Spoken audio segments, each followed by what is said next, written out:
बोलिए बाबू, इधर कोई सवाल पूछ रहे थे। हाँ जी बाबू जी, क्या नाम है साहब? संजय कुमार। संजय जी, आपका बहुत बहुत स्वागत है। और क्या काम करते हैं? मैं टीचर हूँ कवई स्कूल में। टीचर हैं, बहुत बहुत स्वागत है। टीचर हैं और अध्यापक की जहाँ पे सम्मान हो वही सबसे श्रेष्ठ जगह जी। भरतपुर और अलवर दोनों शहर बराबर भाई भाई हैं, लेकिन अलवर में हजारों फैक्ट्री हैं, भरतपुर में एक ही फैक्ट्री क्यों नहीं? और यहाँ एक ही फैक्ट्री नहीं है, रोजगार तरस रहा बच्चा आदमी, और ना कोई मास्टर प्लान है। यहाँ पर देखो गली गली बड़े से इन सड़कों में जाकर जाम लगा पड़ा है, हमेशा ऐसा ही होता रहता है। टीचर का सवाल बिल्कुल टीचर की तरह आया है। उन्होंने कहा कि अलवर और भरतपुर दोनों एक ही जैसे शहर, लेकिन अलवर में तो इतनी इंडस्ट्री है लेकिन यहाँ क्यों नहीं है, ये सवाल उन्होंने पूछा। बीजेपी के प्रवक्ता पहले एंड देन कांग्रेस जी। देखिए, नरेंद्र मोदी जी ने जो कहा था, उन्होंने कहा था कि हम भ्रष्टाचारियों को नहीं छोड़ेंगे, जो काला धन है जो विदेशों में जमा है उसको लाएंगे। उसी संदर्भ में कहा था कि जो काला धन भारत में लाया जाएगा, इतना काला धन होगा कि वो 15 लाख रुपए हर व्यक्ति के आ सकता है। इतना मतलब जबरदस्त भ्रष्टाचार है जो कांग्रेस पार्टी ने 65 साल तक भ्रष्टाचार करके उस काले धन को रखा। लेकिन कई ऐसी कंट्रीज हैं जहां पर टैक्स हेवन का नियम है। हमने आज भी देखा कि भ्रष्टाचारियों की कमर तोड़ दी है। 1 लाख करोड़ से अधिक हमने संपत्तियां जब्त की है, रकम जब्त की है, 4000 से अधिक हमने छापे लगाए और भ्रष्टाचारियों को नहीं छोड़ा है। ये उनका कहना था कि इतना धन बाहर है कि अगर वो लाया जाता तो इतने रुपए आते। और तुम सोच रहे थे बगैर करे 15 लाख आ जाएंगे तुम्हारे पास, है नदीम भाई जी? जी, मेरे काबिल दोस्त अभी ये कह रहे हैं कि नरेंद्र मोदी जी ने इतना विकास किया, क्या ये नरेंद्र मोदी जी की एक और उपलब्धि गिना पाएंगे पूरी जनता के बीच में?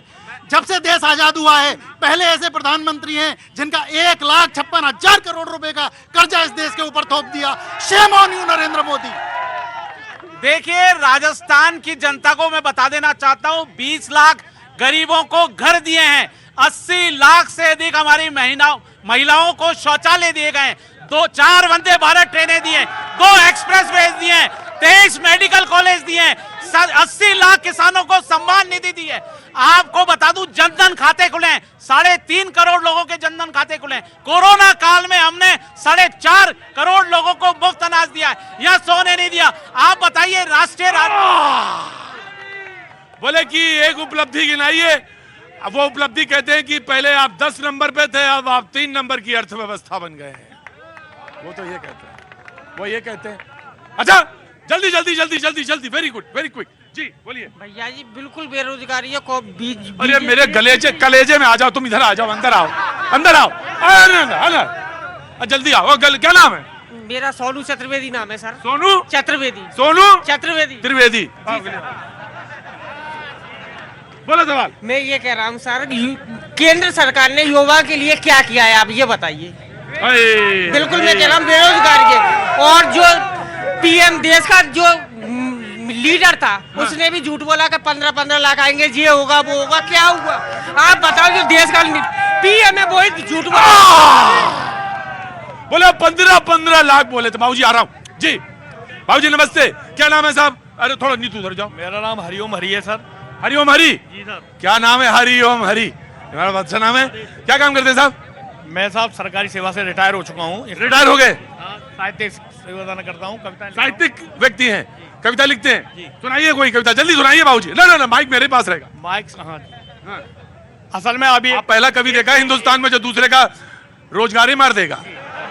जी बोलिए। एक प्रश्न भी आया था कि भरतपुर में इंडस्ट्री नहीं है।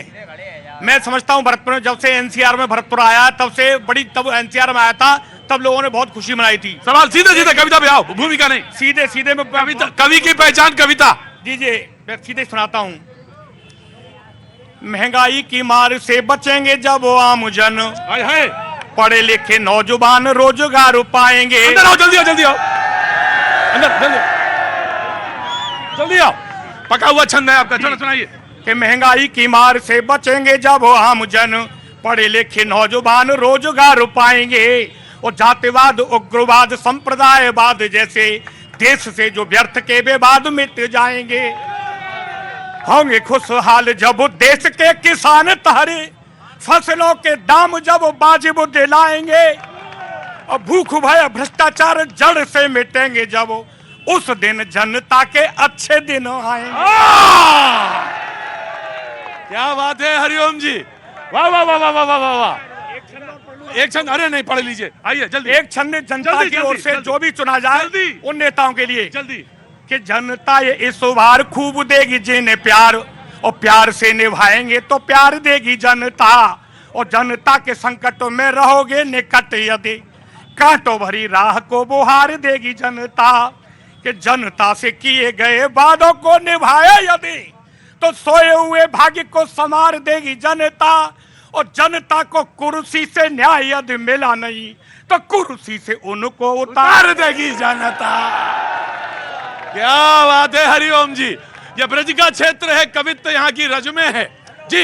हाँ जी, हेलो जी, हेलो। मेरा एक प्रश्न है, भरतपुर में सुजान गंगा नहर है, वो इतनी गंदी हो रही है, और इसका जो बजट आता है हमारे यहाँ के मिनिस्टर। बाबू जी मैंने वो रख दिया था, मैंने कहा था कि उसमें इतनी खुशबू गुलाब की आती है, मैंने रखा था सवाल, इतनी गुलाब की खुशबू आती है कि यहाँ से कन्नौज तक इतर की लहर बन जाती है, लकीर बन जाती है। तो मैंने तो कहा था, आपका भी असर थोड़ा सा आने लगा था मेरे अंदर जी। हाँ जी, क्या नाम साहब? बाबूजी मुकेश धनकर, मैं बेरोजगार, फैक्ट्री का बेरोजगार आदमी हूँ, यहाँ की फैक्ट्रियों का बेरोजगार आदमी हूँ। अच्छा, और हमको पेंशन बहुत अच्छी मिल रही है, 1027 रुपये महीने मिलती है। हमारी पेंशन पर ध्यान दिया जाए, श्रम वालों की पेंशन पर ध्यान दिया जाए। श्रम वालों की पेंशन पर ध्यान दिया जाए जी। बाबू सर 75,000 गाय मरी थी लंपी में, ना तो बीजेपी वाले एक भी आया, ना कांग्रेस वाले आया, और बहुत बुरी हालत रही थी गायों की। मैं खुद देख के आया था गायों की।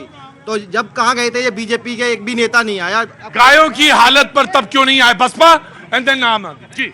जी, मैं ये निवेदन करना चाह रहा हूँ कि आज भरतपुर ये संभाग मुख्यालय है, भरतपुर संभाग मुख्यालय पर रोजगार की यहाँ पर जो फैक्ट्रियाँ हुआ करती थी, सिम्को फैक्ट्री, GWD और ये डालमिया डेयरी, यहाँ पर हुआ करती, 10,000 लोगों को रोजगार मिलता था। लेकिन यहाँ पर रोजगार का कोई साधन नहीं है। और यहाँ पर जो विधायक हैं, बीजेपी के 3 बार विधायक रहे हैं, वर्तमान में चुनाव लड़ रहे हैं, और जो कांग्रेस का तो यहाँ सिंबल ही नहीं है, भरतपुर में सिंबल कांग्रेस का सिंबल RLD गठबंधन का चुनाव लड़ रहे हैं। गठबंधन में RLD यहाँ चुनाव लड़ रही है। साल से यहाँ पर रोजगार के लिए कोई रोजगार नहीं खुलवाया है। रोजगार के लिए कोई जी। आम आदमी पार्टी स्टेटमेंट क्या? क्या सर, किस में? अरे आप हर बार यही पूछते हैं कि किस पर क्या? शराब पे बोलिए आप, बराबर बराबर शराब पे बोलिए। शराब पे क्या बोलूं? अरे वही बोलिए, खराब चीजें पीनी नहीं चाहिए। शराब की नीति मैं जब जब आता हूँ आपके पास कह देते हैं आप किस पर बोले। अरे बोलना क्या है जी? आप लोकल चुनाव होने वाले हैं, लोकल की बात कीजिए आप। ये मोदी बदला, क्या मतलब है इसका? बहुत नाराज है क्या भरतपुर के? लोकल की बात कीजिए। लोकल पे करो बात, सुजानगढ़ नहर की बात करें, रोजगार पे बात करें, मिल पे बात करें, यहाँ पे रोजगार की बात करें, युवा की बात करें। अरे कहाँ थे, गाफिल हैं आप जी। जी नमस्ते। पहले तो असुविधा हुई आपको और बहुत सारी। हाँ अरे रुको भरत, अरे रुको, अरे बढ़ो जी। नमस्ते। हमें मतलब ये कि यहाँ भरतपुर के लिए। अरे भाई सवाल सुनो। अरे बैठ जाओ, बैठ जाओ, बैठ जाओ। अरे बाबूजी आ रहा हूं, मैं आ रहा हूं जी, बोलिए। हमें भरतपुर के लिए उद्योग धंधे चाहिए, कंपनियां चाहिए, नवयुवक बच्चों के लिए मतलब रोजगार चाहिए, और मतलब ये कि सब मतलब ये कि इन बच्चों के लिए सुविधाएं। ये बेरोजगार डोल रहे हैं बच्चे, इनके लिए कुछ। क्या नाम है आपका? विजय लक्ष्मी। विजय लक्ष्मी जी कहते हैं कि जो बच्चे डोल रहे हैं उनके लिए रोजगार चाहिए, उनके लिए यहाँ पे फैक्ट्री चाहिए, उनके लिए यहाँ पे काम धंधों के लिए बात चाहिए। और क्या गलत कहा? बिल्कुल सही कहा। माँ जो पूछती है, मुझे लग रहा था कि थोड़ा बहुत असर आ ही गया है, और ये मैं भूल जाता हूं कि ये भरतपुर में शो कर रहा हूं। अरे आराम से, आराम से। हाँ जी बोलो भैया जी, क्या नाम? जितेश कुमार। मेरा एक ही क्वेश्चन। क्या काम करते हैं बाबू? मैं प्राइवेट जॉब है, और मैं इस आपके चैनल के माध्यम से एक बात कहना चाहता हूं। आपकी बहुत तारीफ होती है, पूरे हिंदुस्तान में होती है। मैं आज यहाँ पे मुद्दे पे 2 ही बात हो तो ज्यादा बेटर है कि